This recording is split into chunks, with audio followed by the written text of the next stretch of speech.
Olá, gente, eu sou Val Cabral e esse é o programa Olho no Olho, aqui pela TV Itabuna. Segunda-feira, final de semana chuvoso, notícias de desmoronamento, de estrago, sobretudo nas estradas vicinais, enfim, a região cacaueira e, quiçá, a Bahia, elas estão submetidas a momentos difíceis, de quase tragédias climáticas. A chuva tem sido intensa, mas com certeza absoluta, essa é uma dificuldade que nós teremos que vencer. Estamos vencendo. Somos um povo resiliente, um povo guerreiro, e por mais que nós machuquemos a natureza e vice-versa, com certeza absoluta, nós permaneceremos vitoriosos. É isso que eu creio, e é por isso que a gente está sempre com a crença de que cada dia é um dia mais sendo vencido, mas sempre de cabeça erguida, sem perder essa naturalidade do povo subaiano, de ser brigão pelo aquilo que acredita, pelo que defende, vencendo as barreiras, ainda que elas sejam desmoronadas, ainda que elas sejam fruto da revolta ambiental. A natureza, às vezes, dá uma resposta muito dura para tudo que tem o ser humano machucado. Venceremos, com certeza absoluta, venceremos. Mas, gente, Itabuna é uma cidade celeiro de grandes artistas. Por aqui, a gente poderia citar inúmeros intérpretes, compositores, bandas musicais, dançarinos e dançarinas, atores e atrizes, escritores, poetas. Na literatura, nós temos vertentes de quase todas as situações sendo questionadas, debatidas, expostas. Nós temos nomes renomados internacionalmente na literatura e nós temos também escritores que focam muito a questão da preocupação com o ser humano. Não somente na questão lúdica, mas também na questão do cuidar do ser humano, se preocupar com o semelhante. Dentre os nossos escritores, dentre os nossos historiadores, nós temos um que se notabiliza talvez por ser um dos poucos da vertente do cuidar das pessoas no que diz respeito à capacitação profissional e ao ambiente de trabalho. Não conheço outra referência, mas deve ter um outro, mas a princípio eu só conheço uma pessoa que tem exposto através da literatura essa sua preocupação, suas experiências, tudo aquilo que ele viveu como cuidador de pessoas numa empresa muito grande da Bahia, que foi a Coelba, uma empresa de eletricidade, e ele que praticamente nasceu numa usina de eletricidade, Ele que é oriundo dessa história, porque o pai dele já veio carregando consigo toda essa bagagem, todo esse comprometimento, esse envolvimento, essa experiência de levar luz às pessoas, de fazer com que a claridade fosse uma realidade nas noites subaianas, nas noites itabunenses. E é claro que a gente, às vezes, deixa com que coisas aconteçam sem a gente perceber da importância. Eu tenho certeza absoluta que todos os dias os garis passam em sua porta. Mas é comum, tão trivial, que às vezes eles passam e a gente não os enxerga. Eu tenho certeza absoluta que você todos os dias se depara com a atividade de um policial. O policial está sempre passando ali no bairro, na rua, mas é tão normal que a gente não dimensiona a importância.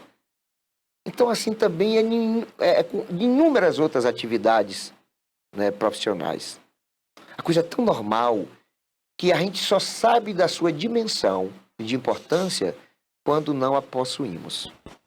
Imagine 3 dias sem o gari passar na sua rua.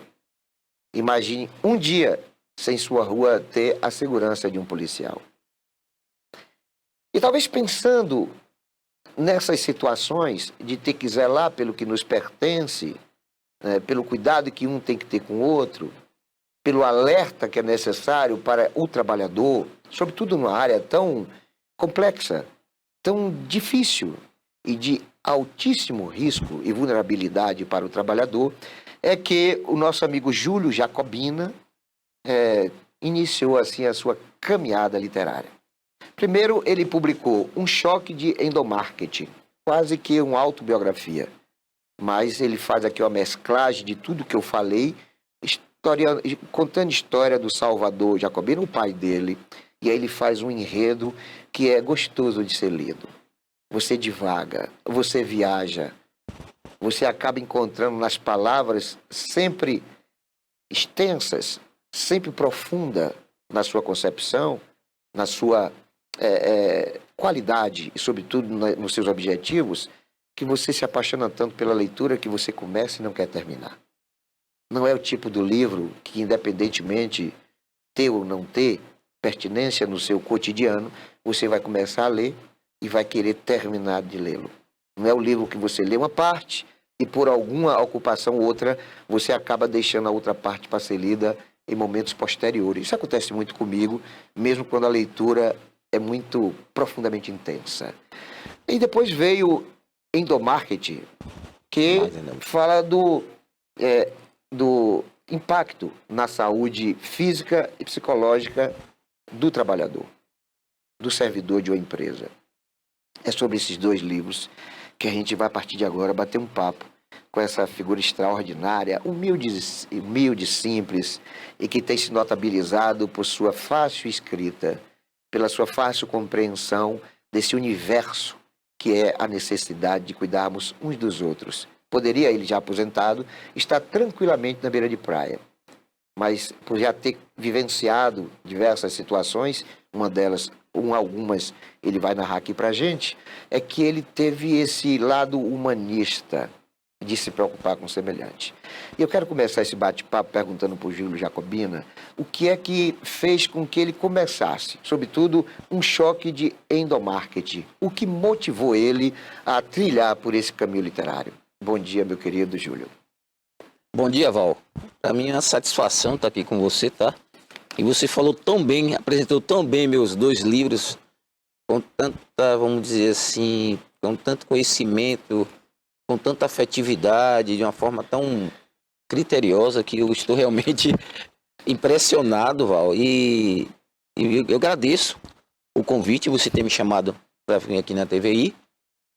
E dizer para você, Val, que esses dois livros, né, é fruto do tempo que eu passei na Coelba, como você mesmo falou, na Companhia de Eletricidade do Estado da Bahia.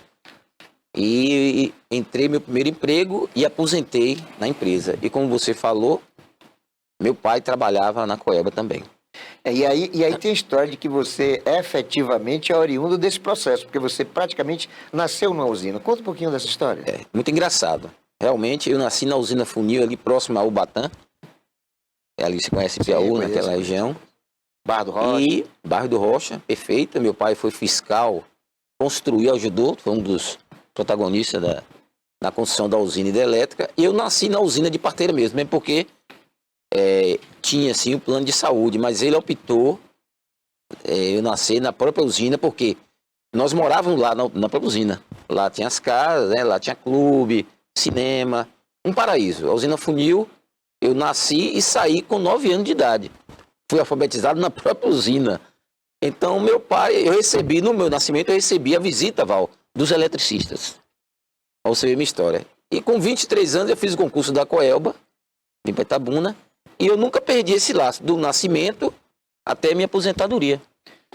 E um choque de endomarketing, ele busca justamente passar essa experiência, falar um pouco do que você viveu.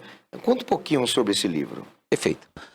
Val, meu pai, como fiscal na eletricidade, né, um homem muito inteligente, um dos fundadores da usina hidrelétrica, ele amava a usina Funil. Ele tinha uma paixão pela usina, e a CERC, né?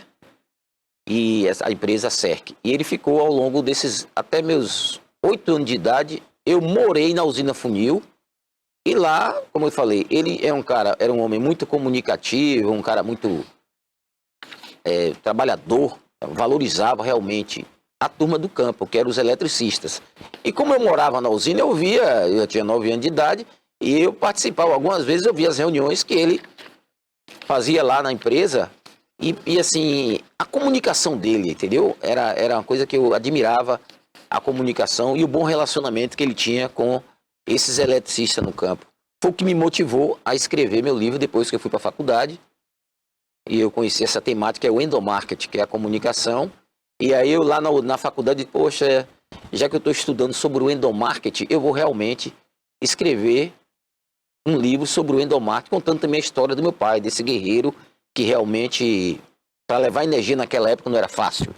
Era tudo muito no braço, sabe? Atravessar rios, canoas, enfim, com canoas, enfrentar jacaré, na nossa região, né? Meu pai dormia no mato para levar energia para o sul da Bahia. A Itabuna, vamos dizer assim, era a capital do sul da Bahia, na Coelba. Né? Até o Nápoles, Conquista, tudo era direcionado a Itabuna. A gerência regional aqui. Hoje não, já dividiu. Então, assim, ele iniciou mesmo levando rede de transmissão, certo? Era transformador que explodia na madrugada e meu pai tinha que sair, viajar, enfrentar, atravessar balsa, enfrentar, como eu disse mesmo, enfim. E tudo isso está narrado no livro. Tudo isso está narrado no livro e tem alguns causos dos eletricistas que não podia deixar de ter, né? Você histórias que ele aí pra gente? Tem muita história que tem uma história mesmo do segundo, que todos os dois falam sobre os causos dos eletricistas no campo, né? Que tem a história toma seu café de volta. É o seguinte, nós temos eletricistas que é apaixonado pela empresa, que veste a camisa da empresa. Vou contar isso rapidinho aqui. Tranquilo, isso é já Itabuna. E esse eletricista, ele tinha um vizinho que ele idolatrava, amizade tremenda, né? E de manhã, pela manhã, viu, Val? Ele ia tomar café na casa desse vizinho. Chamou, né, amizade. Antes de ir para Coelba, ele passava lá e tomava um cafezinho, batia um papo, tudo bem. Mas por ironia, por azar dele, né? E esse rapaz trabalhava na área comercial. Executava o corte, né? O cara que era inadimplente teria que cortar, né? E é uma meta, são metas que tem que ser cumpridas. Aí ele puxou lá, logo pela manhã, quem estava lá, o primeiro? O vizinho esse dele. Amigo. Esse amigo. Ô, meu amigo, rapaz, eu vou ter que cortar esse rapaz. Ele saiu com um colega, chegou lá, ele tinha ido para casa do cara, 7h da manhã, ele estava na casa do vizinho. Quando era 8 horas em ponto, ele era pontual. Ele já estava lá, disse, meu amigo, eu tenho uma coisa para lhe contar. O que foi? Rapaz, não é uma notícia boa. Muito boa, rapaz. Eu vou ter que cortar a sua luz. Ele, peraí, rapaz, dá um tempo aí. Não. Aí de fulano, aí pegou logo, eu quero o parceiro, né? Pega lá o alicate, a escada. Ele, peraí, rapaz. Peraí, ô vizinho, dá um tempo aí, rapaz. Deixa eu regularizar de rapaz. Eu tenho horário para cumprir, mas peraí, rapaz. A gente vai lá regularizar esse negócio. Não, rapaz, eu tenho que ir, porque tem... Olha, meu amigo, eu tô com outros clientes aqui pra... E daquela forma nem parecia que tinha aquela amizade, né? Aí ele disse, mas rapaz, nós somos amigos há tanto tempo. Logo você, que pela manhã, né? Você toma café comigo, você tá sempre com ele. Não seja por isso. Aí meteu o dedo na garganta. Toma seu café de volta. Rapaz, na hora que ele vomitou lá, no pé do cara, velho. O cara deu um pulo. Pera aí, mas então, resumindo, ele cortou a luz. O que eu quero dizer... nunca mais café. E nunca mais café também. E nem amizade. E nem amizade, né? Ô, Júlio, você me permite aqui também uma história rapidinha? Eu estava em casa quando chegou a turma da Meta para cortar o fornecimento de energia na minha casa, porque nós tínhamos atrasado uma conta. Uma conta. Por esquecimento mesmo. Às vezes Normal. Não foi, modéstia à parte, não foi por falta de dinheiro, foi esquecimento mesmo. Já aconteceu comigo. Aí, quando chegaram lá os dois rapazes, né? Eu falei, meu amigo, olha, quantos você tem para cortar? Aí ele falou, são 12. Então, deixa eu lhe pedir um favor. Deixa o meu para ser o 12º, que é o período que eu vou precisar, para chegar ali e pagar. Porque o que houve foi um esquecimento. Aí ele falou na maior ignorância. Não, isso a gente não faz, não. Eu vim para cortar e vou cortar. Na maior ignorância, né, cara? Aí eu falei, então vamos fazer o seguinte, querido. Antes de você subir nessa escada, ligue logo para a polícia, porque você não vai cortar, sabe? Você não vai cortar. Porque eu estou lhe pedindo flexibilização, estou pedindo que você compreenda, sabe, que o problema não é falta do pagamento em função O que houve foi um esquecimento e eu não vou permitir que você corte essa energia, até porque eu tenho uma senhora aqui que 96 anos, minha esposa é diabética, nós temos alguns medicamentos na geladeira que a gente precisa da energia, então você não vai cortar.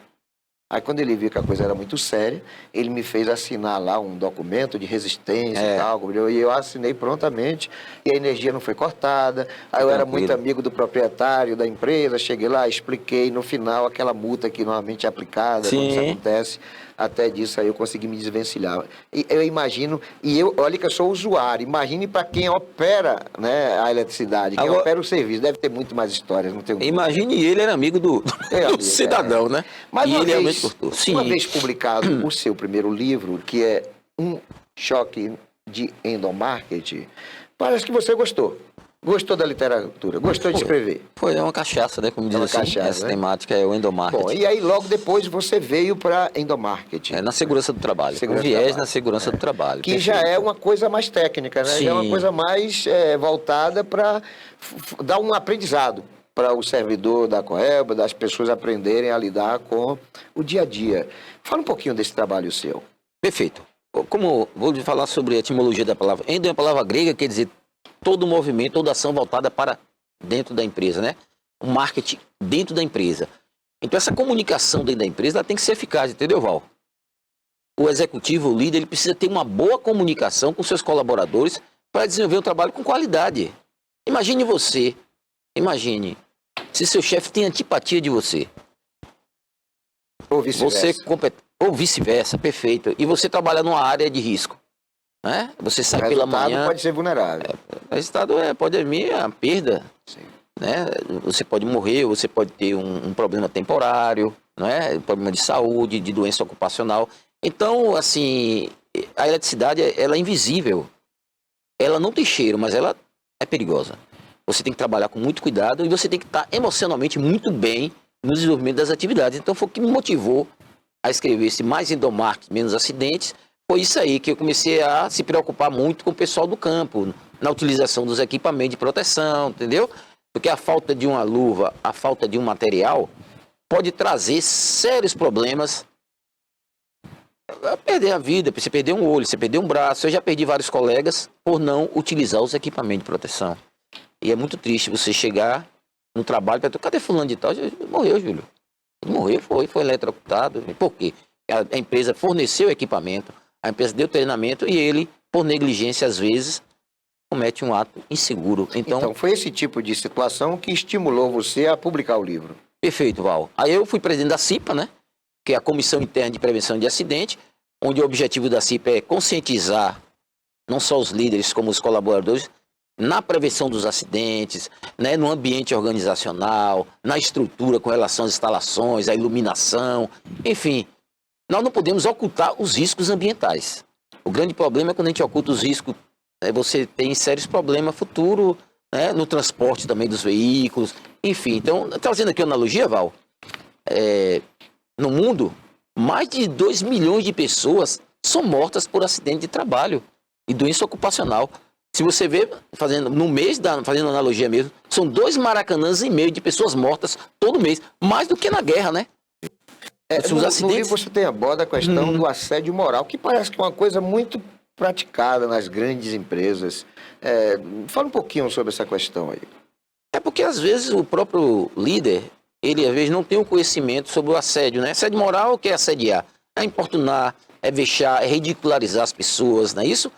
O assédio moral, ele pode ser utilizado de várias formas. No olhar, quando a coisa é repetida de várias vezes, né? No olhar, no desprezo que você dá para o colaborador, e de vice-versa também, do colaborador com o chefe.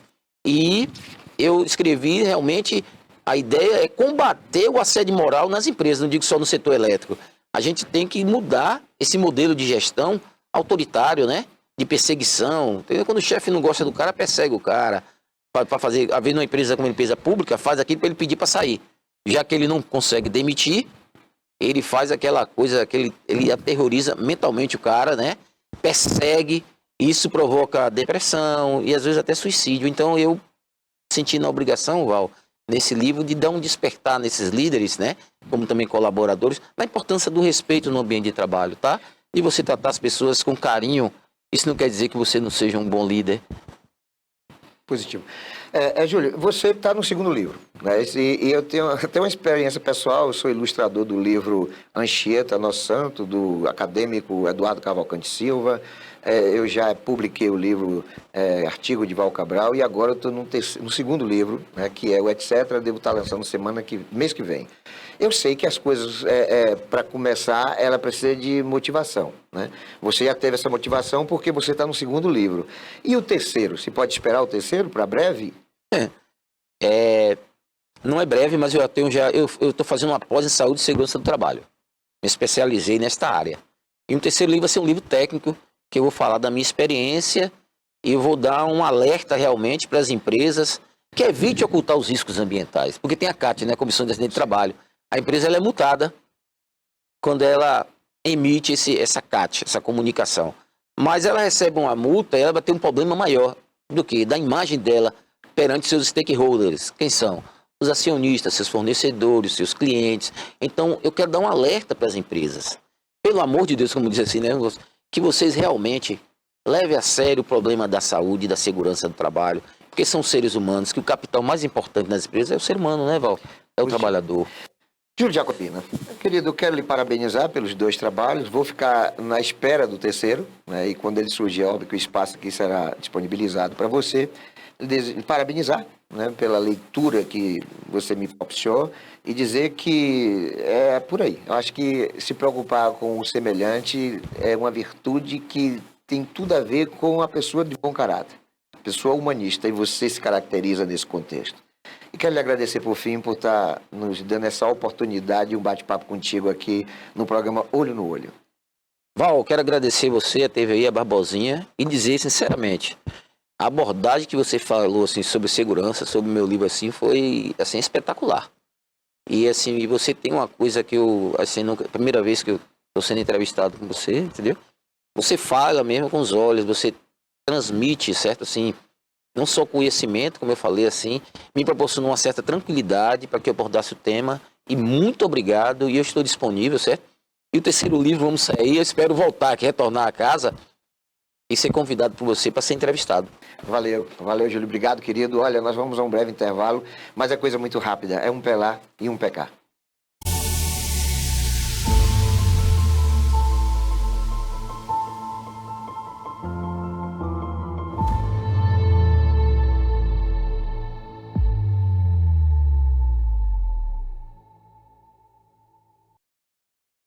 Criada em 2005, a TVI se tornou a primeira emissora de TV por assinatura fora do eixo Rio-São Paulo, transmitida pela operadora TV Cabo para mais de 40 mil espectadores em Itabuna e Ilhéus. Com uma programação 24 horas no ar, a TVI chegou a fazer 6 horas de programação local diária ao vivo, revelando talentos para a televisão baiana.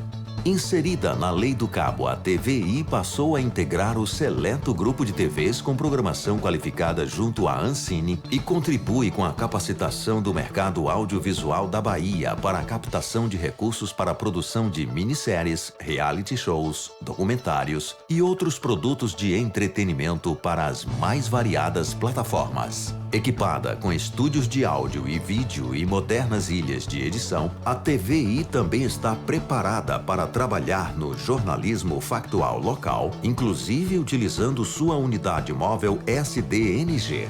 Passando agora por uma reestruturação, a ação programadora detentora do canal TVI se prepara para transformar o sul da Bahia em um polo de teledramaturgia, movimentando o mercado do audiovisual da Bahia. TVI é da Bahia, é da gente.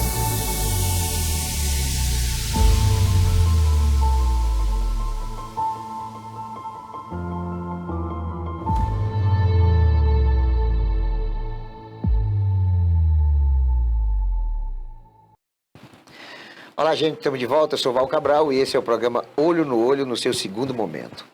E é justamente nessa parte que a gente vai travar aqui um bate-papo com um dos jornalistas mais conhecedores do assunto da política, da legislação eleitoral, enfim, de todo esse processo de escolhas de governantes e legisladores. Como anteriormente nós já tínhamos abordado essa questão do Executivo, nós hoje escolhemos como pauta o poder legislativo, eleições para vereadores e a qualidade dos nossos parlamentares municipais. É óbvio que o Paulo conhece de maneira muito vasta todos os 21 integrantes do Poder Legislativo itabunense. Mas antes de começarmos esse nosso bate-papo, eu quero dar uma opinião a respeito desse processo de escolha dos candidatos e da própria complexidade da legislação eleitoral no resultado dos 21 eleitos. Nós temos aqui em Itabuna situações de candidatos que tiveram mais de 1.500 votos e que foi eleito. Nós temos um que foi eleito. Mas também nós temos 2 ou 3 candidatos que não tiveram 500 votos e que foram eleitos. E as pessoas ficam sem entender. Pois se nós estamos num processo democrático, o que é que faz com que um candidato a vereador tenha 1.500 votos e fique na suplência, ou seja, não é eleito, enquanto que outro que tenha 500 votos é eleito? É isso que a gente vai abordar com o Paulo Lima.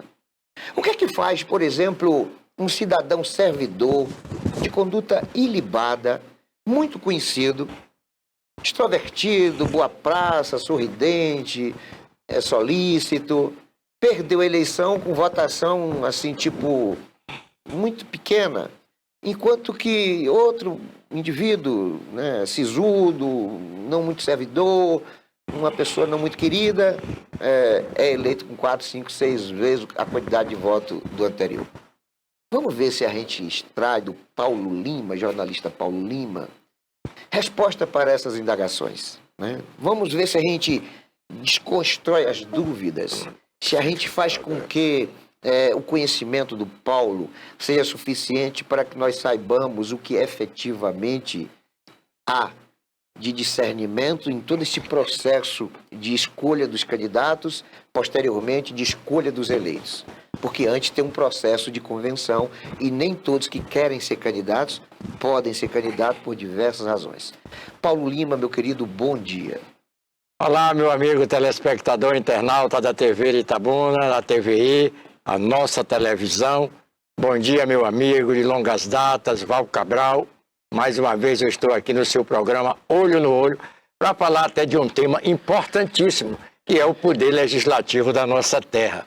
Tendo em vista que aquele cidadão ou aquela cidadã que nós colocamos no plenário, o vereador Raimundo Lima, o que ele vai fazer ali? A votação, o voto principalmente, a análise dos projetos que chegam do Executivo é de solenes e graves responsabilidades, porque podem modificar o status quo da minha vida, da de Val, da sua telespectador, de toda uma comunidade. Ô Paulo, a gente sabe que primeiro para ser candidato existem algumas regras. Ou seja, a gente quando vê o cidadão ser eleito, não dimensiona os processos, não tem conhecimento do que é que faz com que aquele resultado apareça nas urnas. A princípio, a ideia é de que qualquer cidadão pode ser candidato, né? Basta querer ser candidato. Mas existem regras, né? Então, para ser candidato, muitas vezes, o candidato tem que ter o carinho, né? o aval de uma direção partidária. Além disso, ele tem que ter também uma ficha corrida. Evidentemente. Né? São documentos enormes. Qual a sua avaliação dessa situação? Primeiro, você, para ser candidato, o que as leis eleitorais lhe conferem, você tem que ser maior de 18 anos, tem que pertencer a um partido político ou uma agremiação partidária e colocar o seu nome ali na hora, quando chegar, tiver as convenções partidárias que vão escolher o nome dos seus representantes, a Câmara de Vereadores de Itabuna. Como você disse muito bem, tem que ter todo um levantamento da vida desse cidadão ou dessa cidadã, se ele está qualificado ou não, a depender do procedimento que a Justiça Eleitoral quer saber do cidadão ou da cidadã, para saber se ele está apto a ser um representante do povo na Câmara de Vereadores. É nesse processo que, às vezes, o alho se mistura com o bugalho. Sim. Porque, passada essa exigência, né, de documentação, de avaliação, e avaliação não é nunca no campo técnico, né? Os partidos não se preocupam muito com a qualidade de parlamentar. Né? Os partidos dormem, Val, muito nesse Eles sentido. se preocupam mais com a votação, a perspectiva de votação. E os partidos, eles também dormem durante 4 anos. Você é testemunha disso, você conhece disso. Você já foi presidente de partido. E é uma verdade, os partidos não se preocupam muito em fazer congressos, seminários, simpósios, de os partidos estarem reunidos durante os 4 anos, né? Para que, estudando a problemática da comunidade, preparando o seu futuro vereador, para que quando ele chegar no plenário vereador Raimundo Lima, ele já sabe o que é a Constituição da República Federativa do Brasil, a Constituição do Estado da Bahia, a Lei Orgânica do Município, que é a nossa Constituição Municipal. E por falta desse subsídio, é que esses 21 vereadores que estão aí, muitos deles, não sabem nada disso do que eu acabei de falar. E você também sabe disso. Sim, sei. E, inclusive, também há uma necessidade, né, em função de tudo que você acaba de narrar, dos partidos terem uma preocupação com o que é a função de um vereador. Justamente. Porque, normalmente, quando o candidato não sabe. O que deveria ser uma premissa. O cidadão, para ser candidato a vereador, teria que, pelo menos, saber para que serve esse e primeiro saber o que é a palavra vereador, sim, que muitas vezes não sabem. Não sabe. Não é? Então, muitos entram no partido, muitos. Olha, tem partidos que são ideológicos. Evidentemente, PT, PCdoB, PSOL... Não, mas o PSOL e o PCdoB são partidos ideológicos. Exato, justamente. Numa outra vertente, o PL é um partido de direita. Você tem partido de esquerda, tem partido de direita. Você tem partido de extrema direita e tem partido de esquerda. Tem o PSOL, não, o PCO. PCO é um partido extremamente de esquerda, né? Inclusive já teve aqui, o PCB também foi candidato a Milton Gomes, você lembra? Foi candidato a prefeito.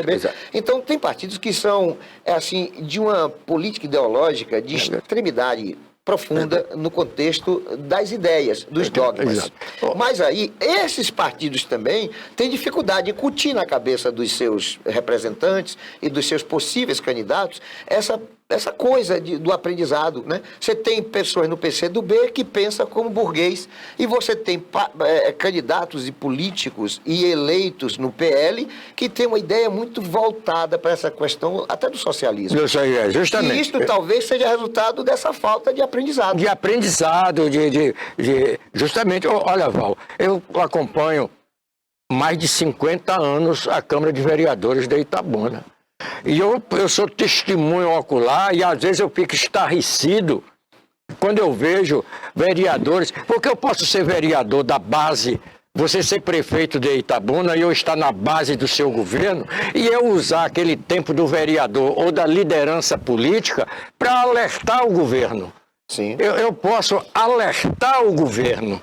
Eu posso dizer ao governo, olha, eu sou da base, eu voto os projetos que eu achar sério para a minha comunidade, eu estou no governo, mas eu vou aproveitar esse horário aqui da liderança partidária ou o horário que o regimento interno dedica ao vereador para dizer, para alertar ao meu governo que eu sirvo, que essas áreas estão precisando de atenção. Isso não significa que você esteja contra o prefeito. Nós tivemos alguns exemplos dentro desse contexto. Eles são raros. São muito raros. Eu me lembro de Ana Carolina, da professora Anorina. Né? Eu me lembro do professor Edmundo Dourado, fazia muito bem. Flávio Simões. Flávio, o professor, o médico Otávio Macedo. Eu não sei porque Itabuna não reelegeu esse médico que foi um senhor presidente de Câmara de Vereadores. Eu falei, cara, sabe? Infelizmente, o problema não está no vereador. Não. E outra coisa, Val, eu vou me reportar principalmente aos 21 vereadores, com raras exceções, poucos ali se debruçam sobre o regimento interno da Câmara de Vereadores de Itabuna. São poucos mesmo, Exato. Mas aí, quando você cita o Otávio, Macedo. O doutor Otávio Macedo, João Otávio Macedo. Quando você fala do doutor João Otávio, o doutor João Otávio é um exemplo de legislador, de conduta ilibada, foi um presidente sem deixar suspeita sequer de lisura, mas ele na reeleição perdeu. Exato. Perdeu. Então, o que é que isso significa para a sociedade, né? Significa, assim, um prejuízo enorme na imagem da qualidade do eleitorado. Porque, naquele momento, eu não vou citar nomes para não suscitar, sabe, polêmicas desnecessárias, mas naquela mesma legislatura que sucedeu, né, a presidência do João Otávio, nós tivemos vereadores que o lugar dele teria que ser na prisão, sabe? Mas, infelizmente, né, a causa não está nos vereadores ruins, nos políticos corruptos. O Brasil, Paulo, tem mais de 50 mil vereadores. Não tem um só, que esteja exercendo o mandato em função de um decreto, em função de uma lei, sabe, de excepcionalidade que o fez estar ali. Não, todos foram eleitos, todos. Então o problema tem sem causa. O problema Outra coisa, causa. rapaz, olha... E a causa é o eleitor. É o eleitor que, infelizmente, a legislação fala, Paulo, que aqui numa cidade como Itabuna, o candidato a vereador não pode gastar mais do que R$48 mil durante a campanha. A gente sabe que tem candidato aí que gasta 600 mil e que não ganha. Que não ganha, justamente. Enquanto outros gastam isso e se elegem. Exato. Agora, outra coisa que me preocupa, já que nós estamos falando de Câmara de Vereadores, Val, é que o governo, seja o governo de Val Cabral, seja o governo de Paulo Lima, seja o governo de o governo tem maioria na Câmara. E, às vezes, um vereador só se sobrepõe sobre todos os demais, que eles ficam calados. Que é o que está acontecendo. É o que está acontecendo e, aliás, vem acontecendo ao longo das últimas administrações. O ex-prefeito de saudosa memória, Fernando Gomes, tinha a maioria na Câmara de Vereadores e deixou que 3 vereadores sobressaíssem e sobressaíram muito bem. Charliane, Anderson Guinho, que chegou a ser hoje a segunda maior autoridade do poder executivo da nossa cidade. Candidato a deputado o deputado e Charliane. Mas aí, querido, tem explicação. Tem explicação. Gostaria da sua explicação. Tem explicação, inclusive, a respeito desse assunto, eu até falei com um prefeito amigo meu, né? Falei assim, olha, ele está acumulando ex-aliado, está acumulando. Está acumulando ex-aliado. Aí eu falei assim, olha, eu vou lhe dar aqui uma orientação, um alerta. É melhor você ter 50 inimigos ferrenhos, daqueles maquiavélicos, sórdidos, baixo nível, do que ter um ex-aliado. Um ex-aliado tem uma importância enorme. E se você faz um estrago que você não pode imaginar, não é, Val? Se você chega num ambiente com 50 pessoas aplaudindo uma determinada pessoa, quem vai aparecer é um só que está vaiando. Então isso explica. Agora, o que a gente vê é que muitos vereadores que vaiam, que fazem oposição sistemática, têm comportamento de rebeldia por não ter aceito os seus pedidos, pelo prefeito não ter aceito os seus pedidos. A gente também tem que analisar esse aspecto. O vereador não é oposição porque ele está preocupado com a população. Não. O vereador não é oposição porque ele tecnicamente está ali imbuído de um propósito maior.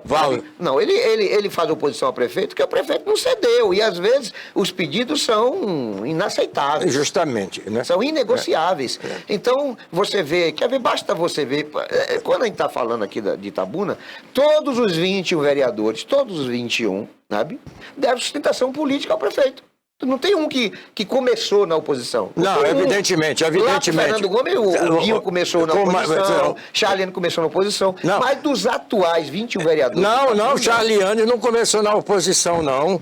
Com Fernando Gomes? Mas o Guinho começou? Não. O Guinho também não? O Guinho sim. Então, mas a Charliane não. Charliane recebeu benesses do prefeito... Depois aqui rompeu. Por exemplo, em época de São João, ou época dessas festas, teve bandas que acompanhavam Fernando Gomes ao longo dos anos que foram preteridas para dar a FLI que na época deu a Charliane. Então isso explica por que muitas vezes o legislador parlamentar ele se rebela contra o prefeito. Val, eu quero abrir um parênteses aqui, Val, chamar a atenção dos 21 vereadores, com raríssimas exceções, aí eu tiro a Israel, o Ronaldão. Eu estou falando sobre, olha, o poder tem a liturgia do poder. Ali é uma casa de poder. Você não pode chegar lá de ir como você vai para uma praia. Sim, sim. Que me desculpe aí é seu amigo, você recentemente o deu, essa semana, um título a ele, o presidente Erasmo, mas o presidente Erasmo, Val, não está estribado no regimento interno da casa. Você vai assistir uma sessão da Câmara de Vereadores hoje, quando você olha para determinados vereadores, parece que o cidadão está no carnaval, está na praia, é tênis, é camisa. Não, rapaz, o poder E o regimento exige paletó, gravata, porque ali é um poder. Você não entra na Câmara Federal nem na Assembleia Legislativa se você não estiver dentro daquilo que é o regimento Sim, interno. Paulo, mas nós temos situações de vereador, eu vou botar no singular, de vereador aqui em Itabuna, que já foi flagrado um cachorro lambendo a cara porque estava embriagado, sabe? E isso também dá decoro parlamentar. Evidentemente, porque isso... o vereador não tem que se comportar bem somente no plenário. Não, na vida particular, também. porque o vereador é um espelho para a comunidade. Cidadão público. É um cidadão público. O vereador é um espelho para qualquer jovem que queira ingressar na política. Agora, voltando à questão do Erasmo, também tem que considerar o fato de que ele soube chegar, está sabendo estar, foi reeleito e entrou para a história como, no meu entendimento, você tem mais conhecimento aí, né, de todo o histórico, né, essas reeleições... Mas a reeleição, a gente vai chegar na causa, eu quero falar do resultado. Ele foi talvez o único vereador, candidato a presidente, que foi reeleito por unanimidade. É porque modificaram o regimento interno da Câmara e não foi só Itabuna nesse processo, Val. Não, mas Itabuna foi a primeira vez, eu nunca me lembro de um outro momento. Porque seguiram o exemplo de outras comunidades aí que anteciparam a eleição, mudaram o regimento interno da casa. Eu não estou aqui questionando. E algumas cidades têm tido e problema. Foi por isso que o nosso amigo Erasmo chegou a ser reeleito. E não é problema de Erasmo, não. É que as câmaras de vereadores, eles aí colocam, Val, porque tem que ajeitar o orçamento e tudo. É legal, mas é imoral. A antecipação. A antecipação, Val, é legal dentro do regimento interno, mas é imoral. Ô Paulo, dentre os 21 vereadores atuais aqui em Itabuna, você teria pelo menos um que você, sendo a eleição hoje, votaria nele, em um dos 21, ou você acha que nenhum deles merece? Não, eu não vou dizer os que não votam, mas eu vou dizer os que merece seu voto. Que merece meu voto? O Israel Cardoso. Só ele? Não. Porque você perguntou o que merece meu voto, né? O Israel Cardoso. Só. Não é isso? Mas se você tivesse, por exemplo, 4 votos? Bom, eu votaria no Ronaldão, votaria em Israel, votaria na capacidade de articulação, porque eu respeito sobre isso, o Ricardo Xavier. Tem um lastro, né? É familiar, tem uma experiência vasta. E votaria porque esse vai voltar à Câmara, que é o pastor Francisco, por causa da Igreja Universal. Mas você votaria por causa da Igreja Universal? Não, eu não votaria por causa da Igreja Universal, não. Eu votaria pelo cidadão, pelo comportamento do pastor Francisco. Pois é, porque tem muita gente que confunde. Não, eu não misturo isso, não. A qualidade do vereador com a sua relação de amizade. Por isso eu votaria em Júnior do Trator. Exato. Não, sim, tudo bem, Júnior do Trator. Mas assim, eu acho que nós temos, dentre os 21 vereadores, acho que essa legislatura, nós estamos tendo alguns vereadores que realmente estão correspondendo. Não, os que voltam. Ou o nome ou a instituição. Volta o PCdoB, volta o PT, PCdoB, PT, PSD. PSD, justamente. PMN. E o PDT poderá até fazer 3 vereadores na próxima, com a chegada agora que vai para a base. Ricardo Xavier, Alex da Oficina, e já tem um lá que é o Dando Leone. São 3. São 3, né? E 3 que tiveram votações expressivas. Justamente. Né? Nós temos a situação também, porque às vezes a legislação ela é muito esdrúxula, porque você tem uma proibição de coligação. Exato. Pronto, aí o que foi que os legisladores nacionais fizeram? Criaram uma tal de federação. Federação. E não é outra coisa senão coligação. Não, falar por federação, o último programa que eu estive aqui, que você falou sobre federação, a federação que tem PT, PCdoB e PV, o carro-chefe disso vai ser o PT. Sim, mas o carro-chefe não pode sozinho. O PT, sim, peraí, mas o PT tem 64 Mas não deputados. depende disso, Um porque momentinho, quando Val. eles vão pra federação, todos são iguais. Um momento, sim, peraí. Mas o PCdoB tem seis deputados e o PV tem 6. tem 6 também, né? Então, mas quando há uma federação... Sim, eu sei disso. É Quando similar a uma coligação. Evidentemente. Todos são iguais. Não, Pode exato. um partido ter 90 deputados Sim, e eu tem sei um disso, ter um tamanho igual. Exato. Dentro do contexto da federação. E outra coisa, Alguém fala isso. a federação tem que você ficar ali os 4 anos. Os 4 anos e tem outro. E é de cima para baixo. De cima para baixo. Tipo assim, não pode ter uma federação envolvendo PT, PCdoB e PV a nível nacional estadual, sendo diferente no municipal. Não, porque ela vem, não, vertiginosa. justamente. E aí o que é que acontece? Quando você tem a federação, o PT não vai poder ter candidato se não tiver anuência à coligação do PCdoB e do PV. Então não adianta candidato do PT anunciar a candidatura, porque ele não vai poder ser. Exato. Ô Val, nós estávamos falando sobre vereadores de Itabuna. Você acha que uma cidade tão complexa, uma cidade que tem tantos problemas, você tem uma Câmara de Vereadores com 21 nomes, e na hora, Val, você fosse vereador lá, eu sei que você seria líder do seu partido se você fosse eleito, e na hora que o regimento interno lhe dá essa oportunidade de você usar o microfone como líder partidário, você não usaria? Com tantos problemas que nós temos em Itabuna, eu pergunto a Val Cabral. Amigo, deixa eu te falar, eu digo até sempre, eu sou católico, né? A minha origem é católica. Eu sei disso. Mas eu frequento mais igreja evangélica. Porque normalmente das igrejas evangélicas eu falo. Normalmente os pastores, sobretudo aqueles que são meus amigos que me conhecem, sempre me pedem para falar. Exato. E eu falo nas igrejas católicas. Eles chamam de pregação, eu chamo de discurso. Eu faço discurso em igrejas evangélicas. Já na igreja católica, o padre não permite. O padre usa homilia, homilia, exato. Mas o paróquio não a pode homilia falar. que Val se refere é aquela parte em que o padre usa para falar aos seus fiéis um tema da Bíblia. Pode ser o tema da Bíblia, pode ser um tema da comunidade, pode ser um tema... As duas coisas juntas. As duas coisas juntas. É chamada, então, de homilia. Então, aí o que acontece nesse contexto aí? É dever do vereador, sobretudo que é líder do partido, usar o espaço, porque sempre tem assunto. Exato. Uma cidade como Itabuna, uma cidade com mais de 250 mil habitantes, você sempre vai ter assunto para abordar numa tribuna de Câmara Municipal. Exato, Val. Então, quando você tem silêncio desse representante partidário, é porque o silêncio por si só já está dizendo que ele é um banana. Não, e outra coisa, eu chego, me arrepio quando eu vejo os vereadores dizendo Itabuna tem 30, 40 anos que não tem nada. Nada como. Então você não conhece a história da nossa cidade. Não tem o quê? Será possível que todos esses governos que chegaram, seja da direita, da esquerda ou do centro, o que queiram chamar, não fizeram nada nessa cidade? Você pode até dizer... Eles é que desconhecem, a maioria dos vereadores, não vou aqui abranger a totalidade, não vou generalizar, mas o que eu ouço lá de determinados vereadores, não tem nada durante 30 anos. Você desconhece a história da sua cidade e você desconhece a história do seu bairro. Outra coisa, Val, me dê licença aqui só para complementar, Val. Você acha, Val, que os vereadores estão fazendo agora problema de mutirão de saúde? Meteram na cabeça que tem que fazer mutirão de saúde. Tudo bem. Eu bato palma pela intenção, porque ali também muitas pessoas que não têm a central de regulação não atendem, eles são atendidos. Agora eu pergunto, você faz o mutirão e a infraestrutura do seu bairro, a segurança, o esgotamento sanitário, o transporte coletivo. Fala em transporte coletivo, quero chamar a atenção aí do secretário de transporte, Val.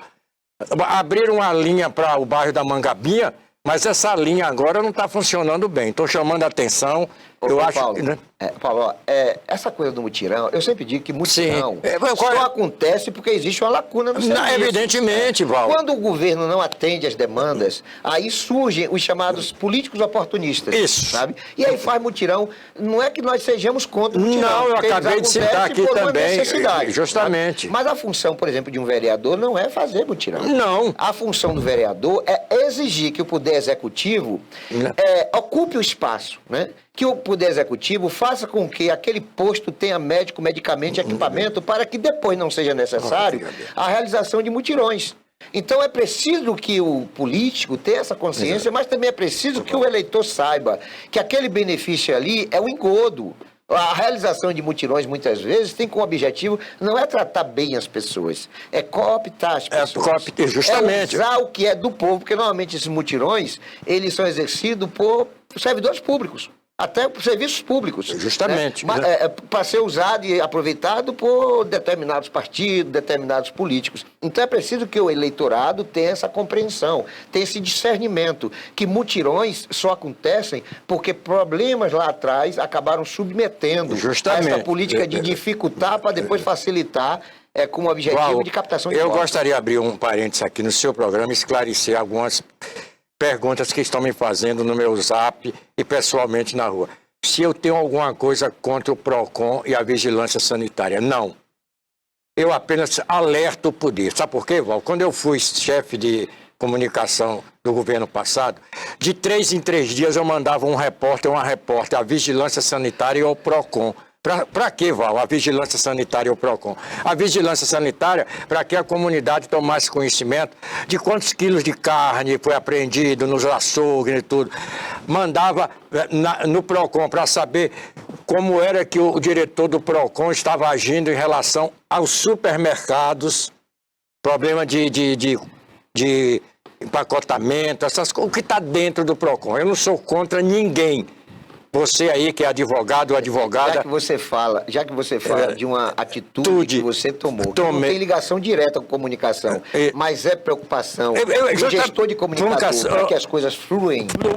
Isso, Val. Você também não pode desassociar a ouvidoria. Não, esse processo. Exato. Que a ouvidoria de uma prefeitura acaba sendo também como mola propulsora de demandas. Ô, Val, eu tenho dito aqui, eu disse foi no seu programa, ou não, eu escrevi, Val.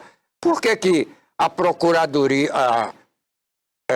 PROCON, Vigilância Sanitária, Ministério do Trabalho e os demais não fazem uma visita a esse estabelecimento esclarecendo, dizer, olha, o papel, você, do supermercado, tem Paulo, que... Não, Paulo, mas nesse caso aí, me perdoe, né, a interferência, mas não cabe mais tipo de ação. Porque todo estabelecimento que abre...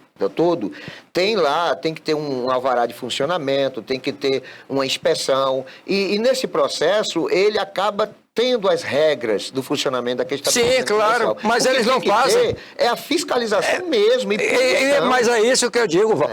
Ou você no primeiro momento também não pode chegar lá e você vai no primeiro... Pelo menos uma advertência. É isso que eu digo, é que foi quando... incidência, justamente, Val. Então, quando mas você... tem coisa aí que não cabe advertência. Já é duro, né, Val? Aí são, por exemplo, Val, olha, supermercado, Val, eu moro na entrada do Pontalzinho, eu já não aguento mais, Val. Quando eu desço as pessoas, seu Paulo, peça aqui, olha, como é que um cidadão pode ser caixa e empacotador ao mesmo tempo, Val? Tem uma lei que não permite. Tem uma lei que não permite. Como também tem a lei da fila do banco, que são 15 minutos. Do vereador Luiz Sena. E que o próprio Luiz Sena não passa menos de uma hora numa fila. Quer dizer, nós temos na lei orgânica nossa alguns penduricalhos chamados de leis justamente. Que são fictícios, estão ali, mas na prática não existem. Isso. Né? Paulo, na verdade, Paulo, eu queria que toda segunda-feira nós estivéssemos aqui nesse bate-papo, porque você é uma pessoa de vasto conhecimento. Exato. Você porque eu quero deixar bem claro ao amigo telespectador, ao vereador que está nos assistindo, porque esse programa daqui a pouco, quando eu falo em vereador, eu sei que todo mundo ou está assistindo ou vai ver nas redes aí que eu coloco você também. Olha, eu não sou contra ninguém, nem eu, nem Val Cabral. Nós somos Itabuna. É uma cidade que nós amamos, né? É aqui o índio... Mas você criticou a forma de Ávila se vestir nas sessões, isso vai... Não, Ávila não. De Erasmo? De Erasmo. É porque ele como presidente, e aí, meu amigo Erasmo, você como presidente... Já estou vendo o Erasmo falar assim, mas Val, até meu estilo de roupa, Paulo Lima... Mas está lá no regimento interno, Erasmo. Está lá no regimento interno. Se você olhar, Erasmo, uma Câmara que teve um Everaldo Cardoso, um Plínio de Almeida, uma Rosalina Mope de Lima, Everaldo Cardoso, Filemon de Souza Brandão, Edmundo Dourado, Plínio de Almeida, José Japiaçu, João França Santana. Ô, meu amigo Erasmo, aí... Paulo, para encerrar, imagine uma Câmara de Vereadores de Itabuna sem... protagonista, né, do inusitado, como, por exemplo, Marco Brandão, Hamilton Gomes, o Carlito, saudoso Carlito de Sarinha, o próprio Cosme Resolve. Que conhecia o regimento interno daquela casa como ninguém. Exato.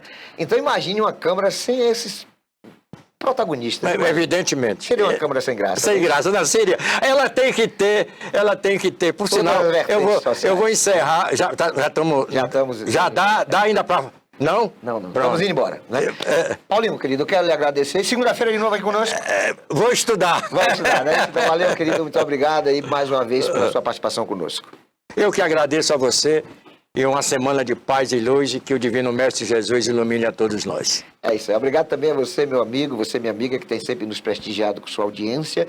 E eu encerro deixando aquele recadinho de sempre. Nunca se esqueça de que Jesus é o caminho, a verdade e a Muito vida. bem.